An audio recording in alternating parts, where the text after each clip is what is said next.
बोलो भारत माता की। देश की पावन धरा पर आपका स्वागत है, अभिनंदन है। इस योग नगरी में आपका अभिनंदन है।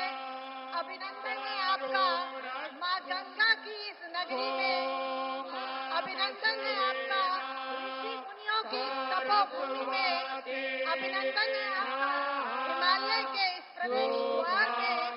और गौरा दिवस और वीरांगना तीरू रौतेली जैसी इस धरती पर आपका स्वागत है। और बारंबार अभिनंदन है आपका इस देवभूमि उत्तराखंड में। बोलो भारत माता की। भारत माता की। भारतीय जनता पार्टी। भारतीय जनता पार्टी। वंदे वंदे वंदे।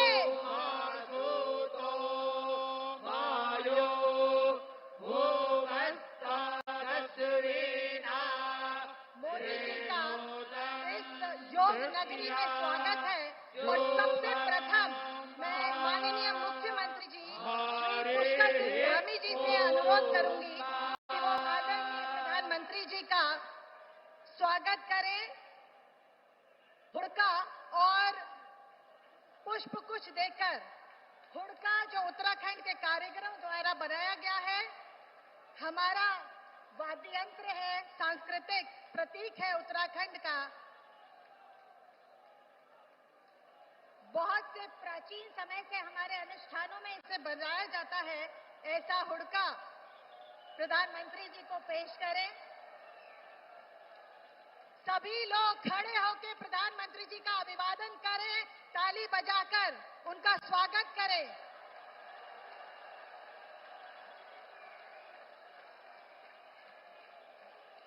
मैं अनुरोध करूंगी हमारी मातृशक्ति से, हमारी मातृशक्ति कल्पना सैनी जी राज्यसभा की सांसद, हमारी माला राजलक्ष्मी शाह जी हमारी सांसद और प्रत्याशी, सविता कपूर जी, रेणु बिष्ट जी हमारी विधायक, अनीता मंगल जी हमारी मेयर ऋषिकेश, मधु चौहान जी हमारी अध्यक्षा जिला पंचायत देहरादून, सोना सजवान जी हमारी जिला पंचायत की अध्यक्षा, आशा नोटियाल जी हमारी अध्यक्षा महिला मोर्चा, स्वराज विद्वान जी हमारी राष्ट्रीय मंत्री अनुसूचित जाति मोर्चा, हमारी नेहा जोशी जी उपाध्यक्ष युवा मोर्चा राष्ट्रीय उपाध्यक्ष, देवयानी जी हमारी विधानसभा की संयोजक, सभी पूरा महिला समूह प्रधानमंत्री जी का स्वागत कर रहा है।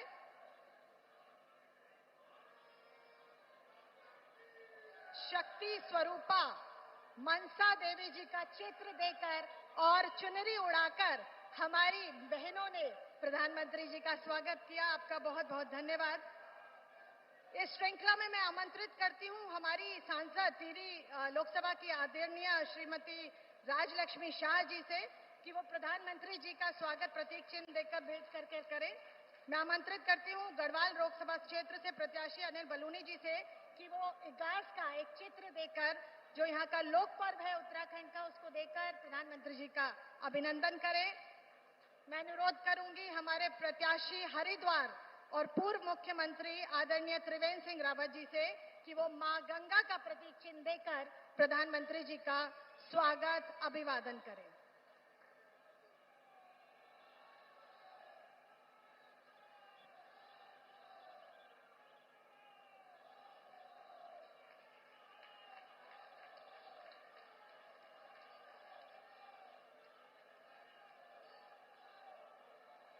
विजय संकल्प रैली में मैं संबोधन के लिए सबसे पूर्व और संबोधन के लिए और प्रधानमंत्री जी के स्वागत के लिए आमंत्रित करती हूं हमारे प्रदेश के युवा कर्मठ और माननीय हमारे मुख्य सेवक हमारे आदरणीय पुष्कर सिंह धामी जी को, जो उत्तराखंड में डबल इंजन की सरकार बहुत तेज गति से यहां संभाल रहे हैं।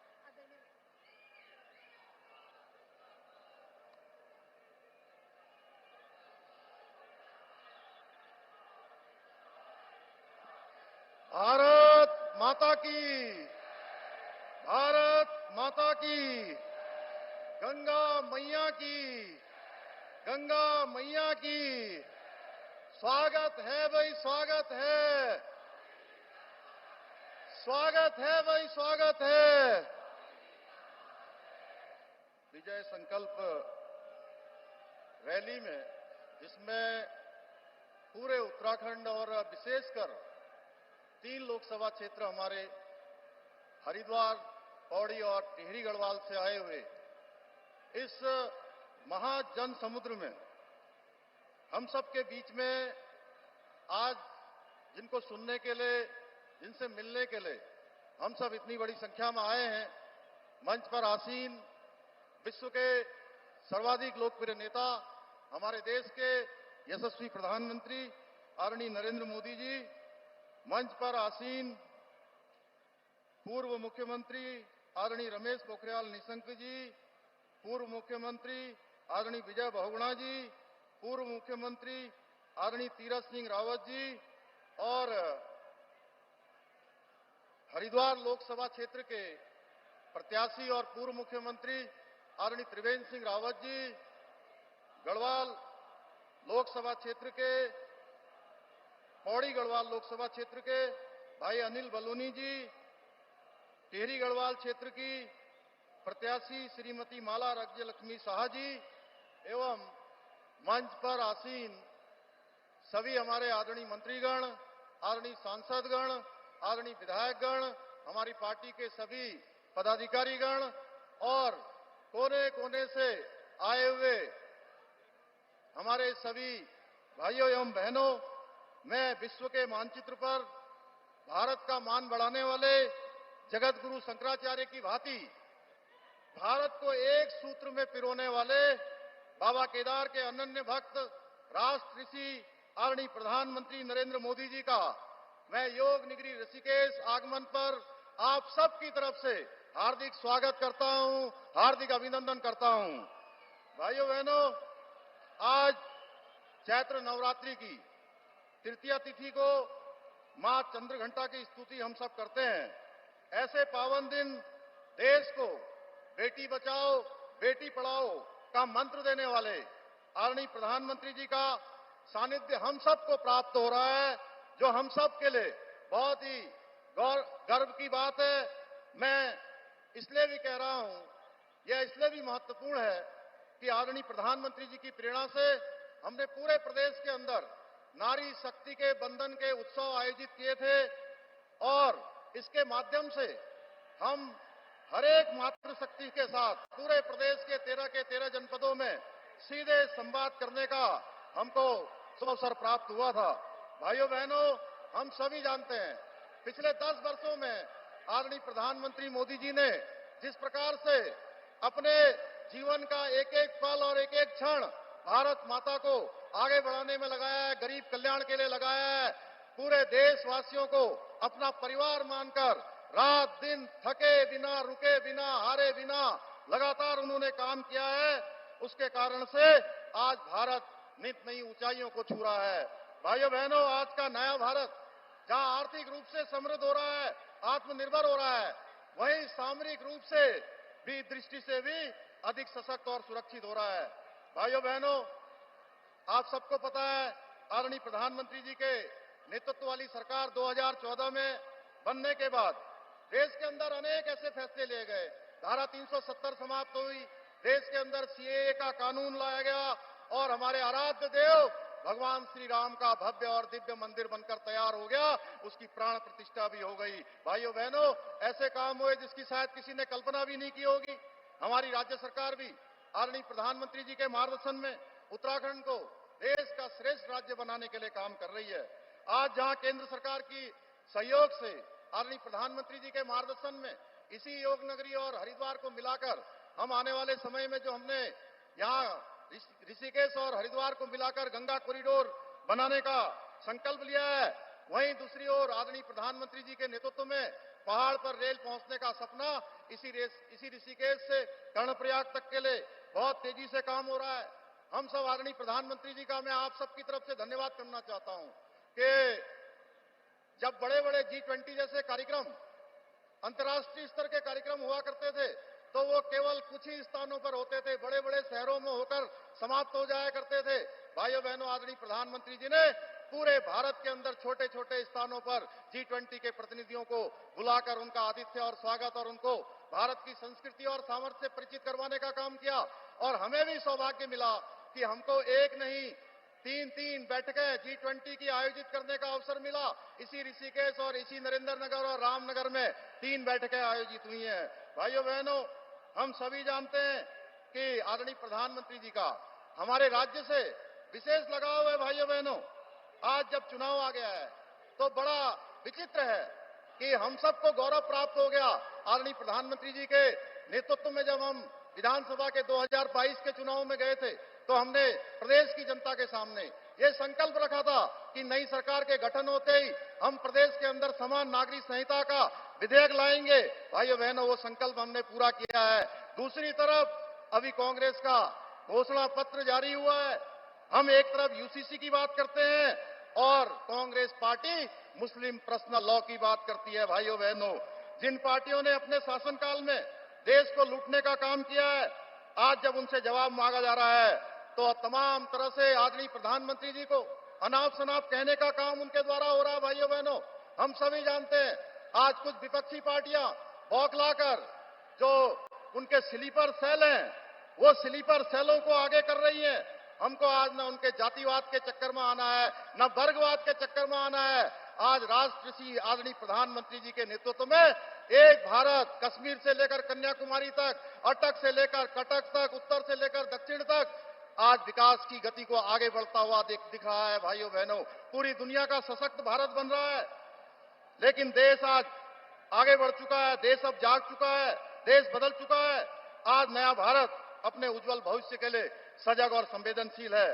भाइयों बहनों, एक कमाल की बात तो यह है कि जिन्होंने देश के अंदर इमरजेंसी लगाने का काम किया, केवल अपने परिवार की स्तुति करने वाले लोग, समाज को जातियों में बांटने वाले लोग, हर दिन एक नया घोटाला करने वाले लोग आज परेशान है। भाइयों बहनों, आज सबकी परेशानी है मोदी जी, क्योंकि मोदी जी का मंत्र है, न मैं खाऊंगा न किसी को खाने दूंगा। इसलिए भाइयों बहनों, मेरा मानना है कि 2014 से 2019 का जो समय था, देश की आवश्यकताओं को पूरा करने का समय था। 2019 से 2024 का समय देश की आकांक्षाओं की पूर्ति का समय था। और वही आदरणीय प्रधानमंत्री मोदी जी के नेतृत्व में 2024 से 2029 का समय भारत को विश्व गुरु के मार्ग को प्रशस्त करने का समय है। भाइयों बहनों, आज के इस अवसर पर यह विश्वास पूर्वक कह सकता हूं मैं कि देवभूमि की समस्त देवतुल्य जनता लोकसभा के चुनाव में 5 सीटें भारी बहुमत से विजय बनाकर आदरणीय प्रधानमंत्री जी को तीसरी बार देश की बॉर्डर सौंपने में अपना योगदान सुनिश्चित करेगी। अंत में मैं आप सबकी तरफ से एक बार फिर से आदरणीय प्रधानमंत्री जी का और इस कार्यक्रम में आए हुए सभी उपस्थित जन समुदाय का हार्दिक अभिनंदन, स्वागत करते हुए, धन्यवाद करते हुए, उनको नमन करते हुए अपनी इन पंक्तियों के साथ अपनी बात समाप्त करूंगा।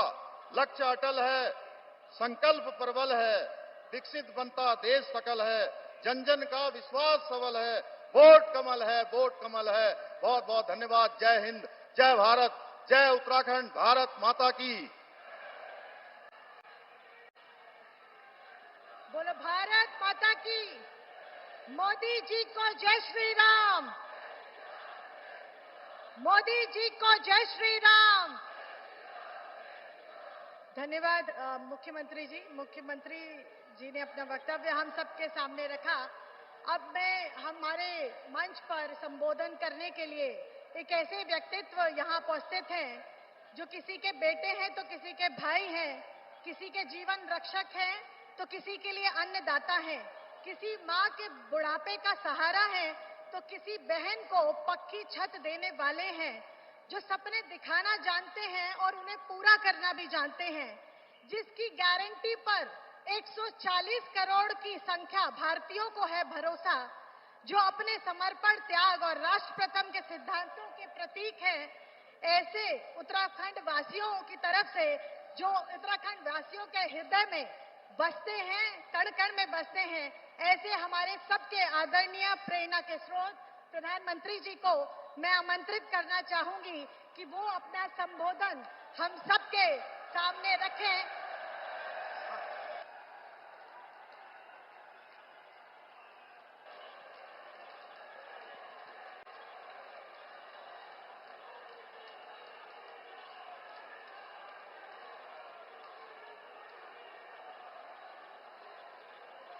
भारत माता की, भारत माता की, भारत माता की। सभी दाना सयाणु दीदी, भोली चाचा, बड़ियों तय मेरू प्रणाम। मां गंगा के सानिध्य में बसे 4 धाम के द्वार ऋषिकेश में इतनी विशाल संख्या और इतने बड़े उत्साह उमंग के साथ आप हम सबको आशीर्वाद देने आए हैं। मैं आपका बहुत बहुत आभारी हूं।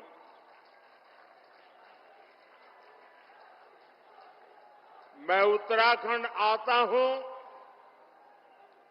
तो आपसे आशीर्वाद मांगने के साथ ही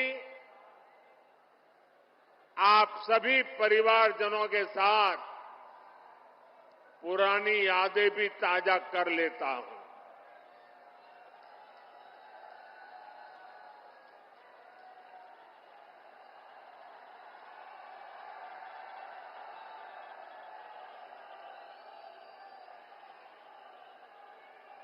कल मैं भारत के दक्षिणी छोर पर सागर तट पर बसे तमिलनाडु में था और वहां भी लोग कह रहे हैं फिर एक बार, फिर एक बार, फिर एक बार। आज हिमालय की गोद में बाबा केदार और बद्री विशाल के चरणों में हूं तो यहां भी वही गूंज है। फिर एक बार, फिर एक बार।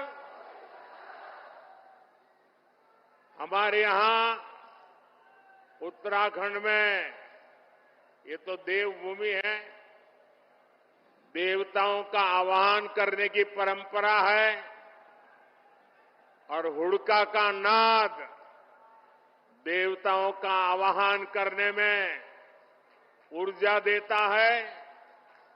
आज मुझे भी जनता जनार्दन जो देवता रूपी है उनका आह्वान करने के लिए हुड़का का नाद बजाने का सौभाग्य मिला। साथियों, एक गुंज इसलिए है क्योंकि देश के लोगों ने पूर्ण बहुमत वाली स्थिर सरकार का काम देखा है। आज देश में ऐसी सरकार है जिसने बीते 10 वर्ष में भारत को पहले के मुकाबले कई गुना मजबूत कर दिया है। मेरी बात से आप सहमत हैं? सहमत हैं? पूरी तरह सहमत हैं?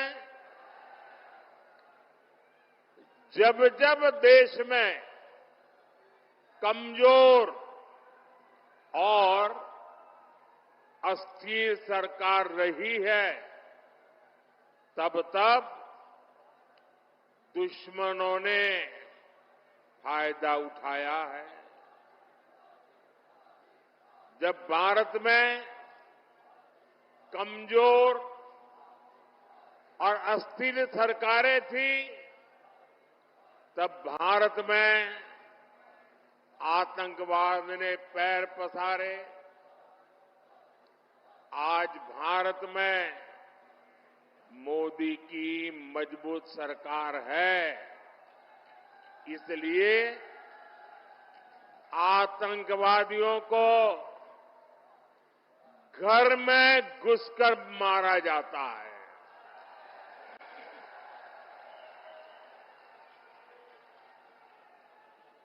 आज भारत में मजबूत सरकार है, इसलिए भारत का तिरंगा युद्ध क्षेत्र में भी सुरक्षा की गारंटी बन जाता है। ये भाजपा की मजबूत सरकार ही है जिसने 7 दशक बाद जम्मू कश्मीर से आर्टिकल 370 खत्म करने का साहस किया। ये भाजपा की मजबूत सरकार ही है जिसने 3 तलाक के खिलाफ कानून बनाया।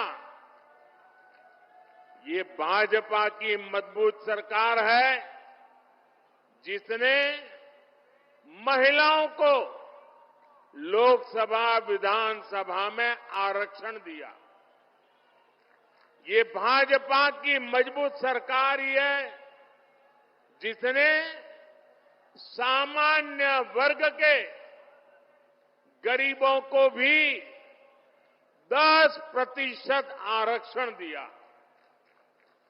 साथियों, कांग्रेस की सरकार होती तो 1 रैंक 1 पेंशन कभी भी लागू नहीं होता।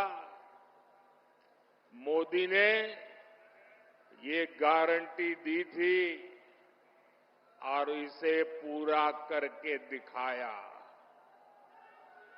ये कांग्रेस थी जो कहती थी कि 1 रैंक 1 पेंशन लागू करके हम पूर्व सैनिकों को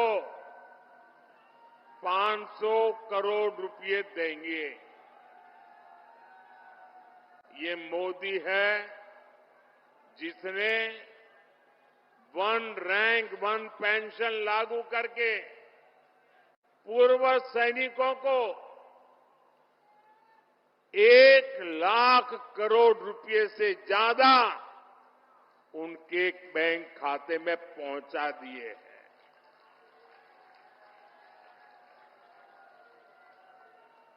यहां उत्तराखंड में भी 1 रैंक 1 पेंशन के 3,500 करोड़ रुपए से ज्यादा सैनिक परिवारों को मिले हैं। भाइयों और बहनों, कांग्रेस के समय में तो जवानों के पास बुलेट प्रूफ जैकेट तक की कमी थी। दुश्मन की गोली से बचाने के लिए पुख्ता इंतजाम नहीं था। ये भाजपा है जिसने भारत में बनी बुलेट प्रूफ जैकेट अपने सैनिकों को दी, उनके जीवन की रक्षा की। आज आधुनिक राइफल से लेकर लड़ाकू विमान और विमान वाहक पोत तक देश में ही बन रहे हैं। मेरी इधर से कुछ लोगों से प्रार्थना है, उधर कुछ लोगों से प्रार्थना है। देखिए, अब आप आगे आ नहीं सकते। हो सकता है आप में से बहुत लोग होंगे जो मुझे देख नहीं पा रहे हैं, लेकिन उसके लिए मुझे क्षमा करें। अब आप सुन करके संतोष कर लीजिएगा। और जो ज्यादा उत्साह और उमंग में है, उनसे मेरी प्रार्थना है, अभी ये जो ऊर्जा है ना, 19 तारीख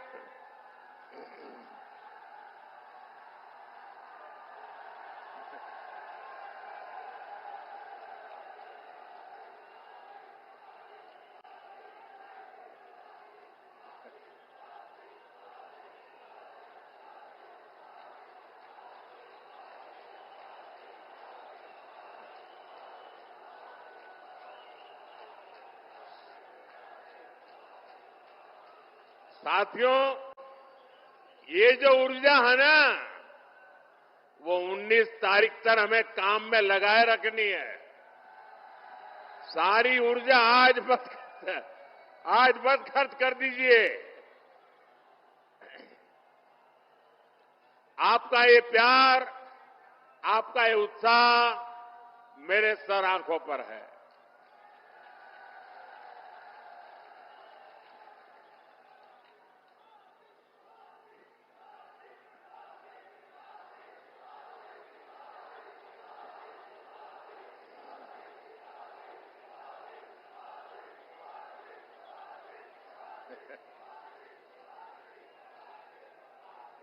अगर आप इजाजत दें तो मैं बोलना शुरू करूं।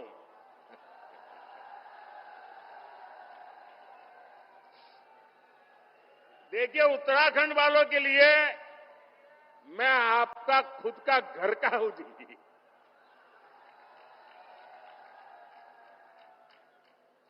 मैं यहां बैठे बैठे सब पुराने चेहरे देख रहा था। दूर से मुंडी हिला करके उनको नमस्ते कर रहा था। आप लोगों से मेरा इतना निकट नाता रहा है दोस्तों, ये मेरा सौभाग्य है।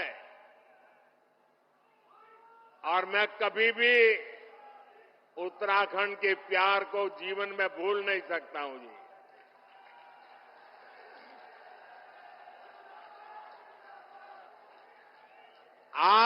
आप अगर मुझे अनुमति दे तो मैं बोलना शुरू करूं, लेकिन फिर आप एकदम से जोश में आ जाते हैं। तो आपकी इजाजत है? इजाजत है मैं बोलना शुरू करूं? कितने अच्छे लोग हैं आप।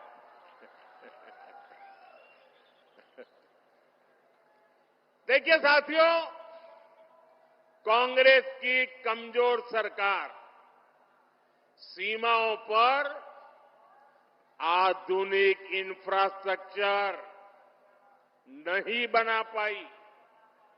आज देखिए, पूरी सीमा पर आधुनिक सड़कें बन रही हैं, आधुनिक सुरंगें बन रही हैं। साथियों, कुछ साल पहले बाबा केदार के दर्शन के बाद मेरे मुंह से अचानक ही निकला था कि ये दशक उत्तराखंड का दशक है।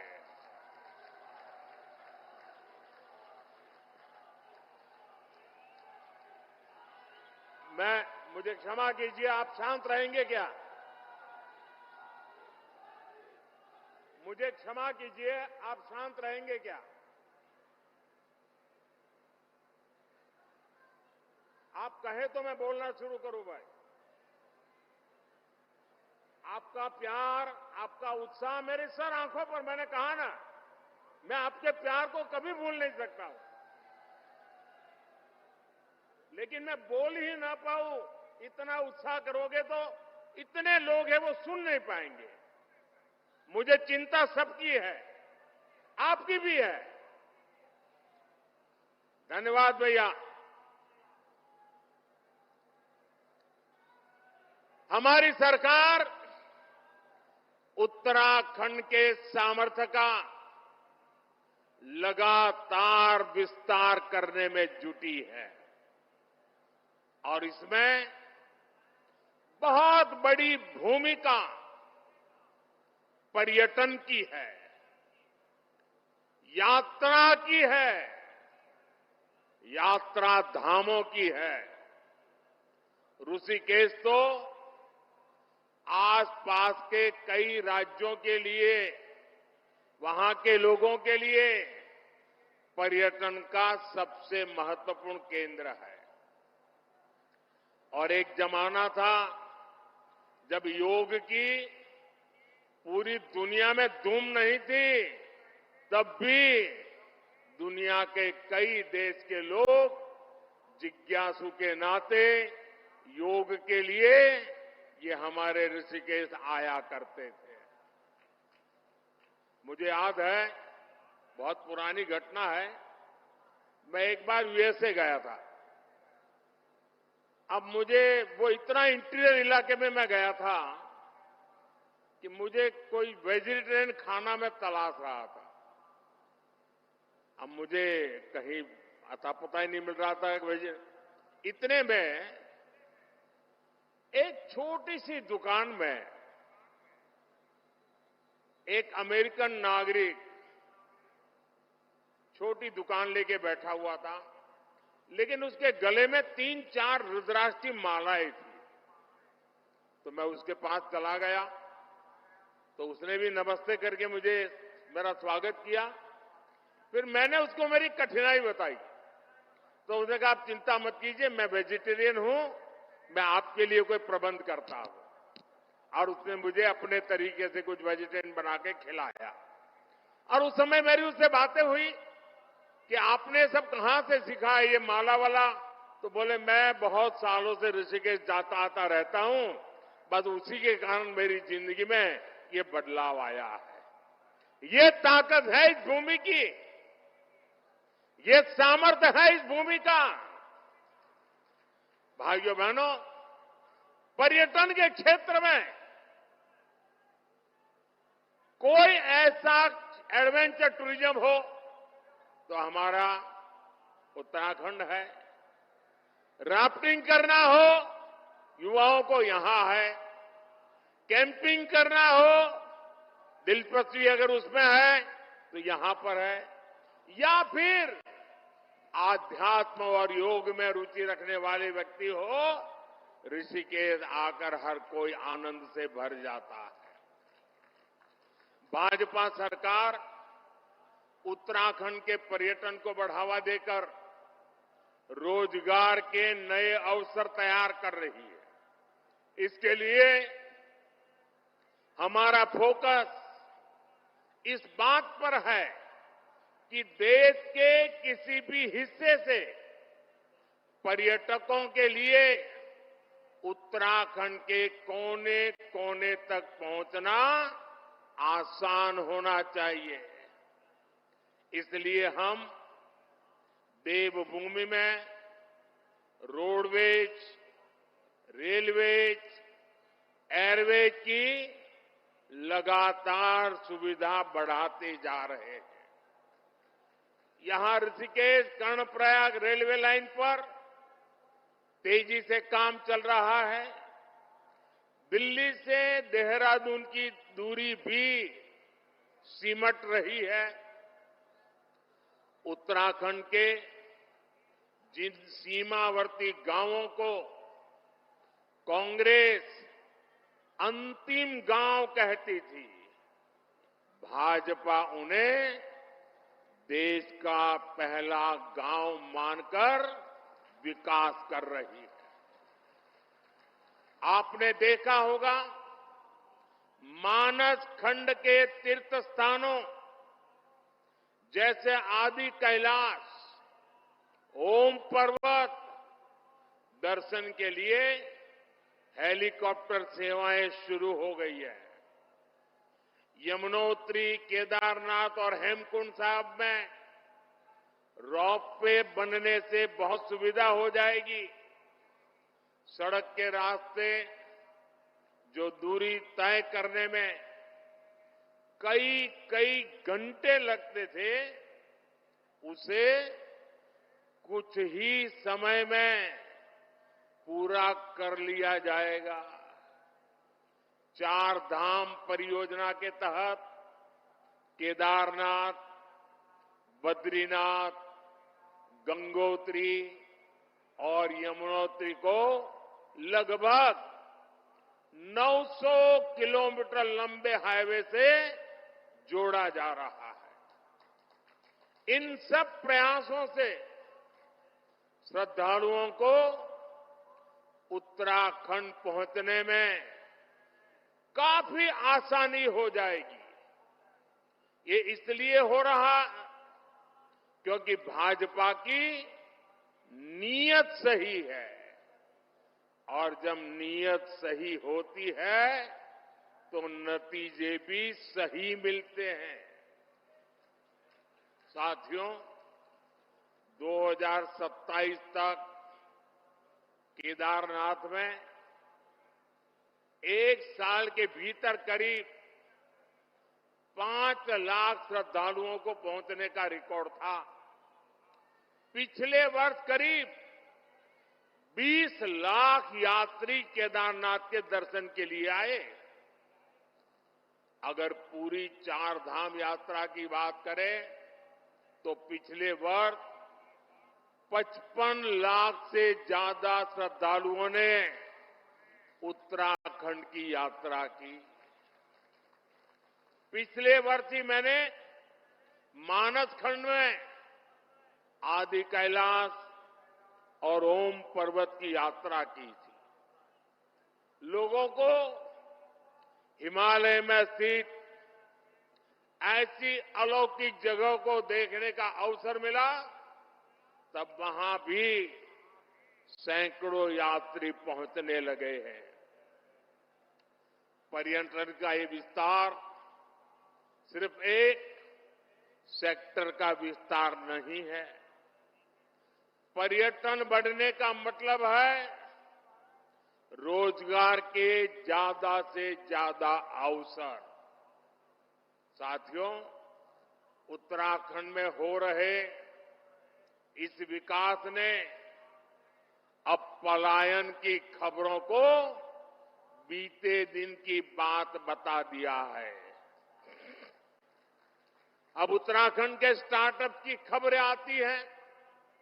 उत्तराखंड के नौजवानों ने 1000 से अधिक स्टार्टअप रजिस्टर किए हैं। इसमें भी लगभग आधे यानी करीब 500 स्टार्टअप्स उत्तराखंड में हमारी बेटियां उसका नेतृत्व कर रही है। गर्व होता है इन बातों से।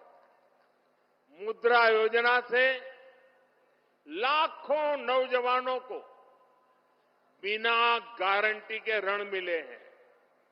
ये पैसा टूरिज्म से जुड़े हुए काम जैसे होम स्टे, गेस्ट हाउस, दुकान, ढाबा, बहुत बड़ी मात्रा में इसे बनाने में ये धन काम आ रहा है। जब कांग्रेस की सरकार थी तो गरीब का, नौजवान का पैसा बिचौलिए खा जाते थे। भाजपा सरकार लोगों के हक का पैसा सीधे उनके बैंक खाते में ट्रांसफर कर रहा है। उत्तराखंड के किसानों को पीएम किसान सम्मान निधि का 2600 करोड़ रुपए से अधिक उनके खाते में जमा हो चुके हैं। कांग्रेस की सरकार होती तो ये सब कुछ लूट जाता। ये लूट मोदी ने बंद की है और इसलिए मोदी पर उनका गुस्सा 7वें आसमान पर है। और इसलिए कुछ भी बोलते जा रहे हैं। और जब मैं कहता हूं, जब मोदी कह रहा है भ्रष्टाचार हटाओ, तो वो कह रहे हैं भ्रष्टाचारी बचाओ। आप मुझे बताइए साथियों, भ्रष्टाचार हमारे देश के लिए विनाशक है कि नहीं है? आपके लिए विनाशक है कि नहीं है? भ्रष्टाचार खत्म होना चाहिए कि नहीं होना चाहिए? इस देश को भ्रष्टाचार से मुक्ति मिलनी चाहिए कि नहीं मिलनी चाहिए? क्या मेरे जैसे व्यक्ति ने ईमानदारी से कोशिश करनी चाहिए कि नहीं करनी चाहिए? इसलिए कितनी ही मुसीबतें झेलनी पड़ी, आपके आशीर्वाद बने रहेंगे ना? आपके आशीर्वाद बने रहेंगे ना? ये आपके आशीर्वाद है कि मैं इतनी बड़ी लड़ाई लड़ रहा हूं।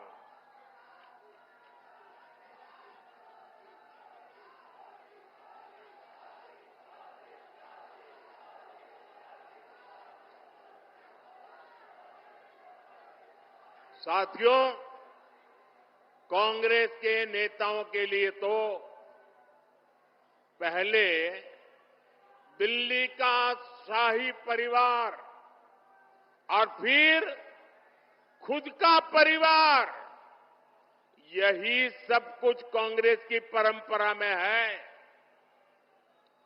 लेकिन मोदी के लिए तो आप सभी, मेरा भारत ही मेरा परिवार है।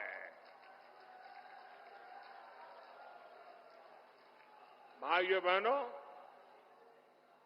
मेरी जिंदगी के महत्वपूर्ण कालखंड मैंने देवभूमि में बिताया है। मैंने खुद देखा है, गढ़वाल हो या कुमाऊं, माताओं बहनों का पूरा समय लकड़ी, पानी और पशुओं के चारे के इंतजाम में ही खप जाता था। अपनी बहनों की इन्हीं समस्याओं को देखते हुए हमने घर घर सस्ता सिलेंडर पहुंचाया। जल जीवन मिशन के तहत भी उत्तराखंड में बहुत काम हुआ है। 2019 तक उत्तराखंड में 10 में से 9 परिवार के पास ही 100 में से 9 परिवार के पास ही ये पानी की स्थिति थी। यानी एक प्रकार से 10 में से 1 के पास सुविधा थी। आज स्थिति बदल गई है। आज उत्तराखंड में 10 में से 9 परिवारों के घर में नल से जल आता है। आपको जब राशन के लिए, दवा के लिए भी चिंता की जरूरत नहीं रही।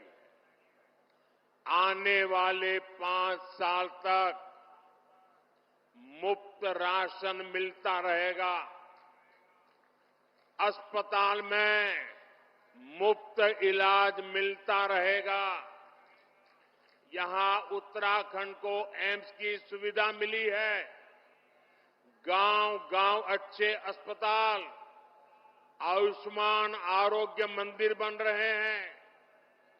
धामी जी और उनकी सरकार इन सारी बातों के लिए बहुत मेहनत करके शानदार काम कर रही है। भाइयों और बहनों, कांग्रेस विकास और विरासत दोनों की विरोधी है। उत्तराखंड का कोई निवासी ये नहीं भूल सकता कि कांग्रेस ने प्रभु राम के अस्तित्व पर सवाल उठाए हैं। ये कांग्रेस ही है जिसने पहले राम मंदिर का विरोध किया, जितने अड़ंगे डाल सकते थे डाले, अदालत में भी रुकावटें करने की कोशिश की, लेकिन राम मंदिर बनाने वालों ने कांग्रेस के सारे गुना माफ करके उनके घर जाकर के उनको निमंत्रण दिया। लेकिन इनका दिमाग कैसा है पता नहीं, घर जाकर के निमंत्रण दिया गया था, प्रभु राम के प्राण प्रतिष्ठा का अवसर था, उन्होंने उसका भी बहिष्कार कर दिया। और अब तो कांग्रेस ने प्रण लिया है, सार्वजनिक रूप से घोषणा की है कि हिंदू धर्म में जो शक्ति है उसका विनाश करेंगे। ये कांग्रेस शक्ति स्वरूपा मां धारी देवी, मां चंद्रबदनी, मां ज्वालपा देवी की शक्ति को खत्म करना चाहती है। उत्तराखंड की आस्था को तबाह करने की जो साजिशें चल रही है, उसमें कांग्रेस की ये बातें आग में घी का काम करेगी। उत्तराखंड की संस्कृति की रक्षा करना हम सभी का दायित्व है। आपको भूलना नहीं है, ये वही कांग्रेस है जो कहती रही है कि हर की पौड़ी में वो मां गंगा के किनारे पर हर की पौड़ी नहीं है, ये क्या कहते हैं, एक नहर के किनारे बसी है। अब ये गंगा जी के अस्तित्व पर सवाल उठा रहे हैं। इन्हें उत्तराखंड के लोग सबक सिखा करके रहेंगे। साथियों, ये हमारा उत्तराखंड की पहचान ब्रह्म कमल से जुड़ी हुई है। ये धरती ब्रह्म कमल की धरती है और इसलिए इस बार भी यहां पूरी शान से पंच कमल खिलने चाहिए। खिलेंगे, पांचों कमल खिलेंगे। और भाइयों बहनों, ये पांचों कमल इसलिए खिलाने हैं क्योंकि हम विकसित भारत का संकल्प लेके चले हैं और विकसित भारत के संकल्प के लिए विकसित उत्तराखंड ये हमारी प्राथमिकता है। और भाइयों बहनों, इस काम के लिए मेरा पल पल आपके नाम है, मेरा पल पल देश के नाम है और मेरी गारंटी है 24/7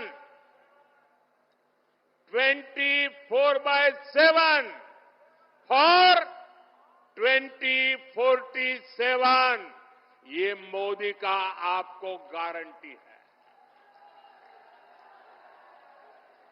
19 अप्रैल को टिहरी गढ़वाल से बहन माला राज लक्ष्मी शाह, गढ़वाल से भाई अनिल बलूनी और हरिद्वार से भाई त्रिवेंद्र जी को हमें विजयी बनाना है। लेकिन मेरी अपेक्षा ज्यादा है। इस चुनाव में मेरी यही चुनौती है आपको, पुराने सारे रिकॉर्ड तोड़ने हैं, हर पोलिंग बूथ को जीतना है। जीतोगे? अपना पोलिंग बूथ जीतोगे? अच्छा, चुनाव का काम तो करोगे ही करोगे, मेरा काम करोगे? जरा बताइए ना, करोगे? मेरा काम है पर्सनल, चुनाव वाला काम नहीं है, करोगे? ये मोदी का काम है, करोगे?